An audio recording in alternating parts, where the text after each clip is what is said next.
कैसे हैं नमस्कार। आप? बढ़िया, आप बताइए? बस सब ठीक-ठाक। आप सुनाइए क्या चल रहा है? बस आपसे बहुत दिन हो गए रूबरू हुए, तो आज ये व्यवस्था आ रही है और मैं चाहूँगा कि जिस मुस्कुराहट से आपने शुरू किया है, आप लगातार इस मुस्कुराहट को बनाए रखें। तो मैं पहला डिस्कशन पॉइंट लेना चाहूँगा, जो हमारे यूथ से रिलेटेड है। बिकॉज़ आज का यूथ हमारे करंट पर्सपेक्टिव में हम ऐसे देखते हैं, वो बहुत ही इवॉल्व है। उसके लिए एक्सटर्नल वर्ल्ड बहुत मैटर करता है and they are trying to get success and success के पैरामीटर्स उनके लिए बहुत डिफरेंट किसी यूथ के लिए सक्सेस मनी है, किसी के लिए सेल्फ सैटिस्फैक्शन है, किसी के लिए सोशल सर्विस है। सो इस पूरी डिस्कशन को हमने एक वर्ड में समराइज़ किया है, the youth, the art of balancing.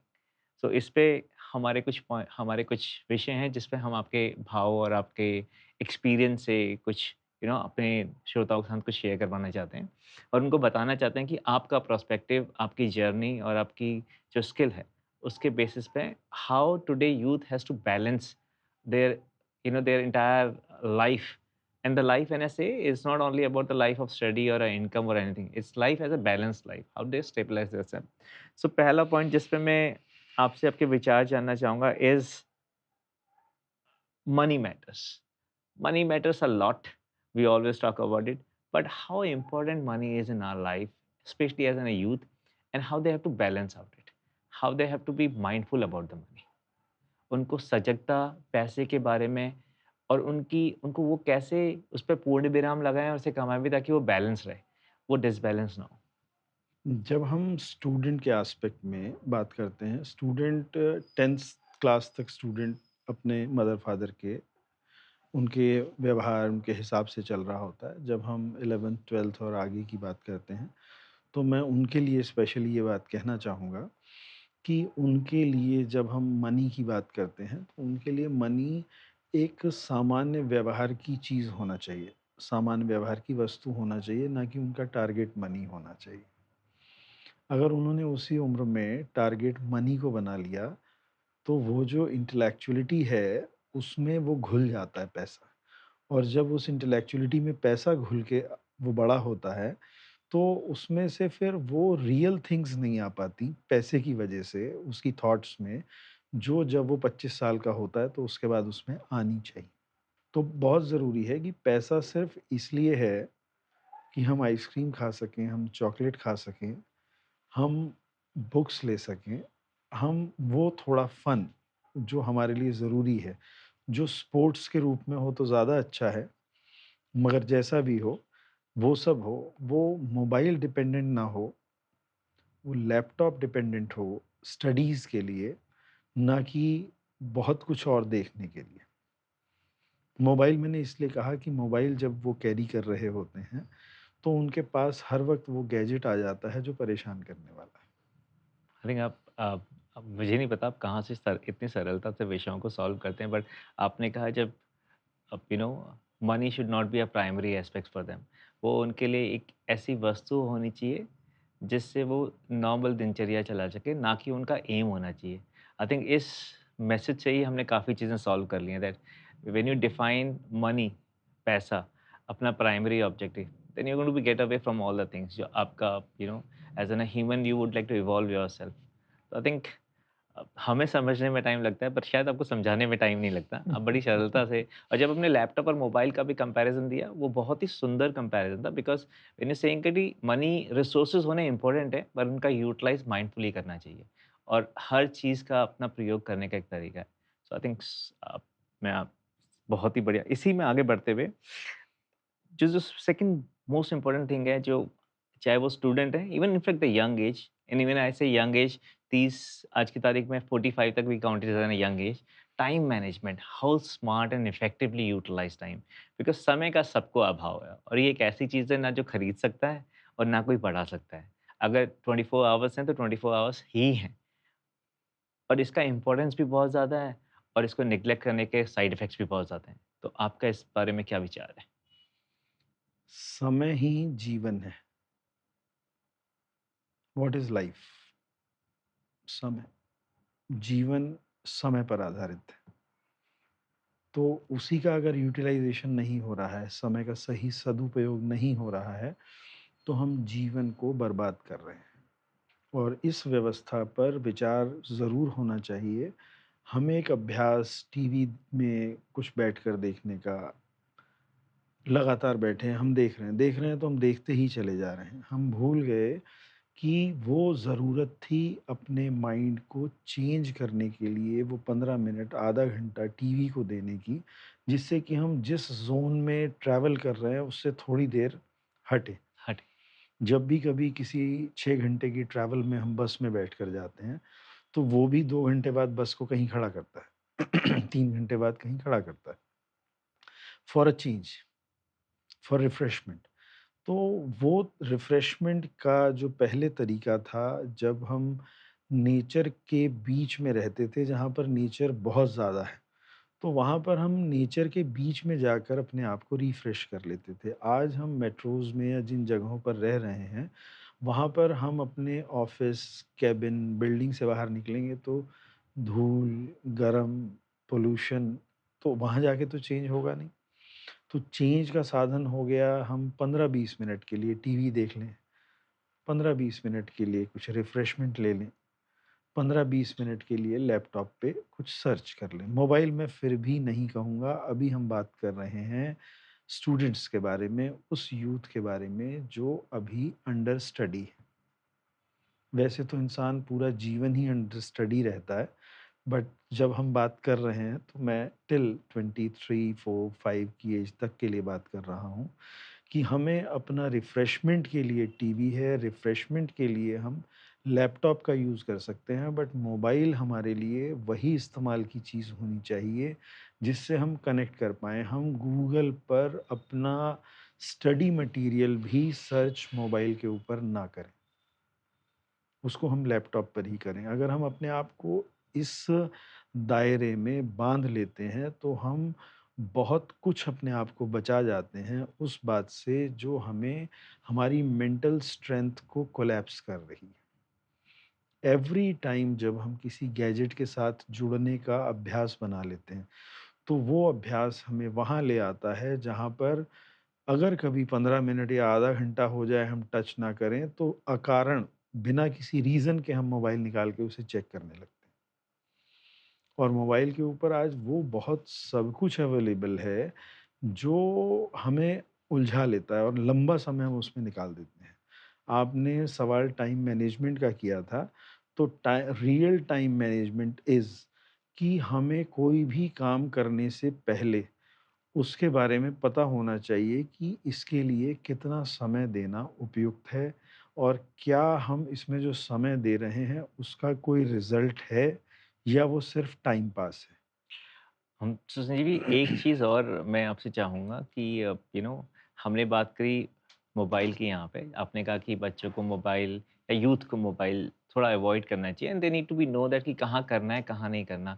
So इस मैसेजिंग को थोड़ा और क्लैरिफाई करने के लिए so that people should not take it in a very different वे।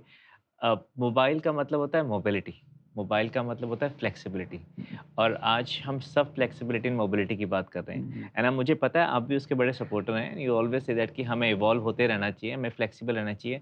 तो जब आप कहते हैं कि यूथ को एंड स्पेशली ऐसे targeting the youth who is under under study right now, evolving them, becoming a good citizen and learning new things. So उनको फिर मोबाइल कहाँ कैसे यूज़ करना चाहिए? बिकॉज़ फ्लेक्सिबिलिटी तो है, अगर मैं डेस्कटॉप पे जा रहा हूँ या लैपटॉप पे जा रहा हूँ, मेरे 10 मिनट एक्स्ट्रा खर्च हो रहे हैं। तो उस वर्सेज़ अगर वो चीज़ मैं मोबाइल पे यूज़ कर सकता हूँ, तो उनको थोड़ा फ़ास्ट रिस्पॉन्स मिल जाता है।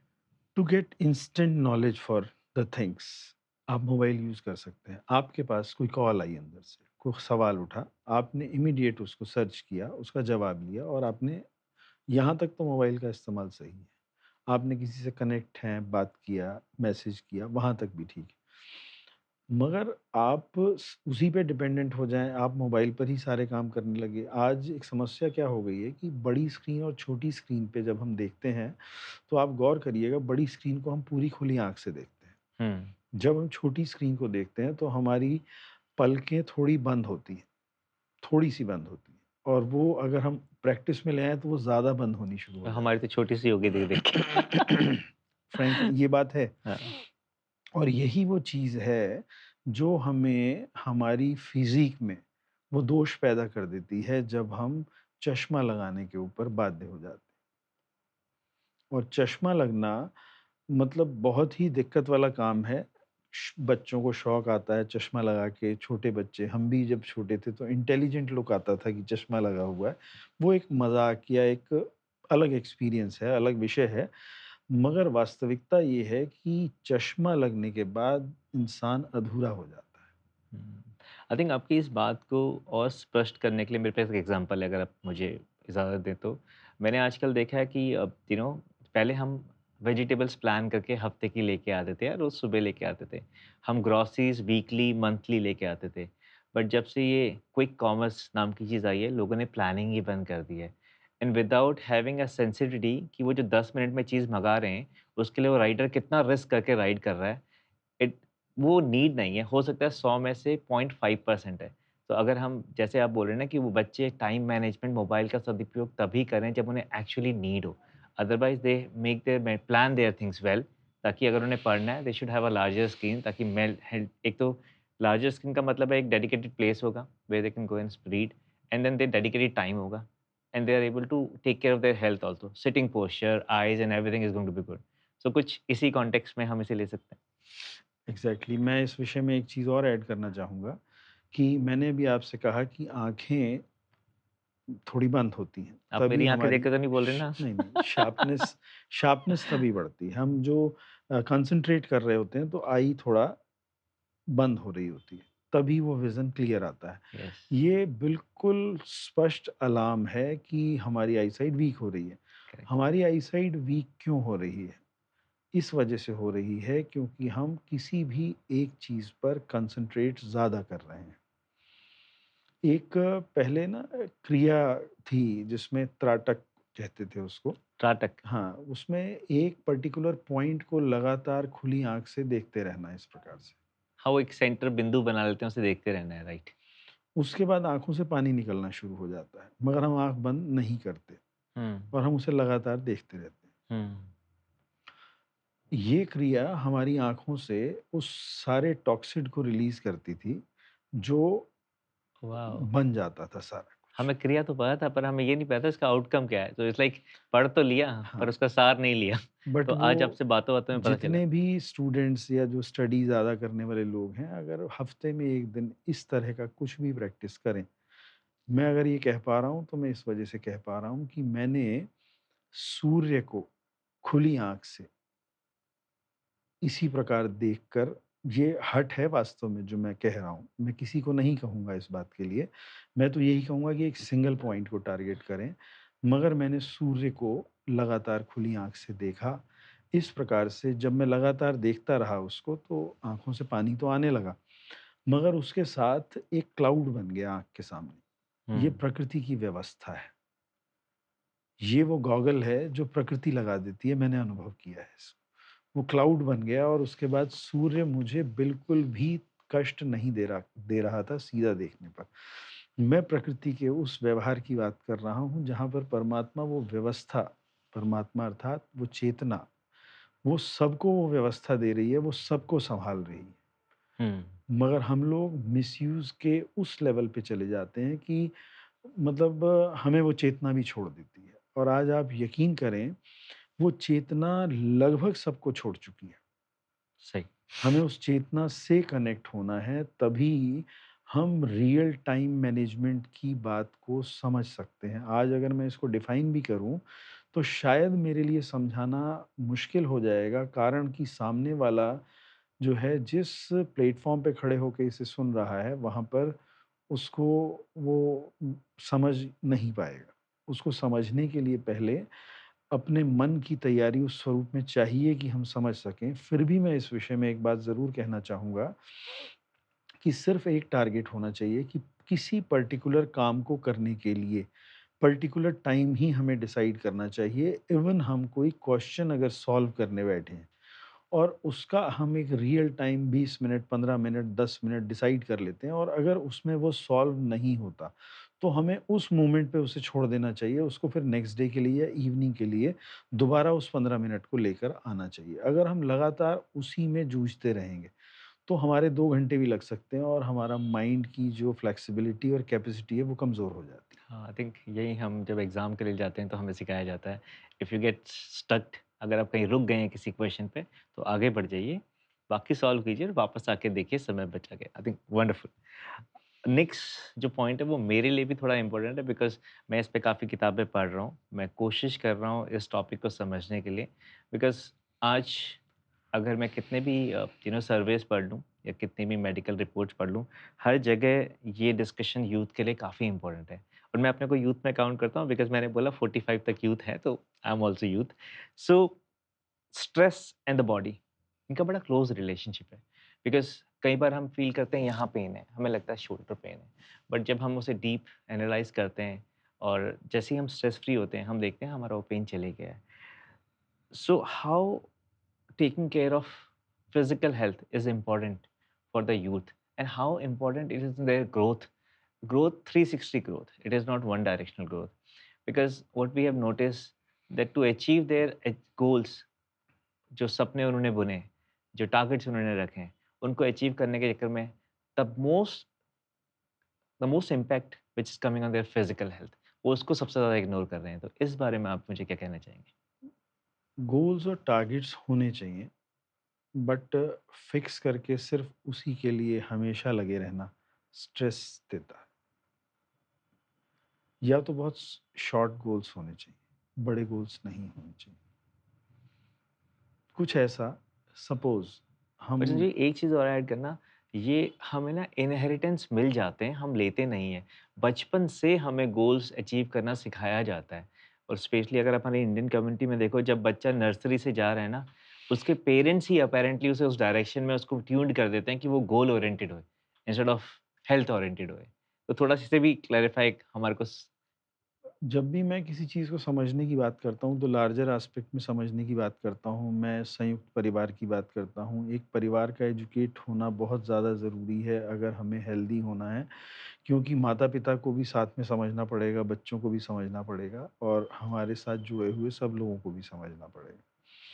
तो इसलिए हमेशा ये बात कही जाती है, बट मैं इस गोल की बात अगर आपको कहूँ, तो जब हम यहाँ से दिल्ली जाने के लिए कार कहीं पे भी सपोज़ हमने 500 किलोमीटर्स ड्राइव करके जाना है, तो अगर हमारे माइंड में 500 किलोमीटर्स वाला वो टारगेट दिमाग में है, तो वो स्ट्रेस क्रिएट कर रहा है।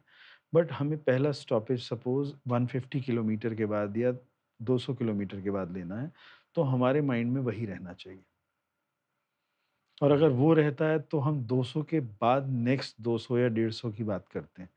तो उसमें स्टेप मिल जाता है। कभी भी किसी चीज़ में अगर हमें स्टेप नहीं मिलता, तो वो स्ट्रेस क्रिएट कर देगा। सो आप ये कह रहे हैं कि किसी बड़े गोल के लिए छोटी सक्सेस को सेलिब्रेट करना बहुत ज़रूरी है बहुत बिकॉज़ ज़रूरी छोटी है। सक्सेस आपको मोटिवेशन भी देगी और आगे ड्राइव भी करेगी। और सेलिब्रेट मैं नहीं कहूँगा, सेलिब्रेट नहीं करना है। वहाँ थोड़ा रिलैक्स करना है। सेलिब्रेट तो वो मन की खुशी है, अगर आपको साथ-साथ मिल रही है तभी आप काम कर पा रहे हैं। वो सेलिब्रेशन जो आज हम करने लगे हैं, वो सेलिब्रेशन तो हमें रोकती है। हमें तो रिलैक्स करना है। जब आप कहते हैं ना कि स्ट्रेस आपकी गर्दन अभी कहीं दर्द हो रहा है और उसके बाद आप रिलैक्स होते हैं स्ट्रेस फ्री, तो वो दर्द ठीक हो जाता है। आप यकीन मानिए जब हम इस तरीके से ऐसे बैठे हैं और बिल्कुल आँखें बंद कर लेते हैं, थोड़ी देर में हमारे शोल्डर्स और डाउन होंगे, हमारे हाथ हम बिल्कुल अपने आप को ढीला छोड़ दें और हम इस तरीके से अपने आप चले जाएँ। उसके बाद हमारी गर्दन और थोड़ी ढीली हो जाएगी और योग के अंदर एक जालंधर बंध कहा जाता है। वो स्वतः लगता है, उसमें हमें निद्रा नहीं आती। जब हम इस प्रकार से बैठे होते हैं, लाइक दिस, और हम ऐसे बैठे हैं, शरीर ढीला होता जा रहा है, हम विचार शून्य अवस्था में हैं। जैसे ही हम विचार शून्य अवस्था में आते हैं, तो एक स्वाभाविक प्रक्रिया है,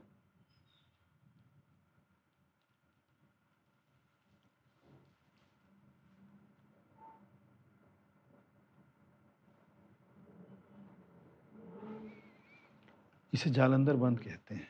ये जगह यहाँ पर टच हो जाती है। ये स्वाभाविक होता है, ये हमें करना नहीं पड़ता।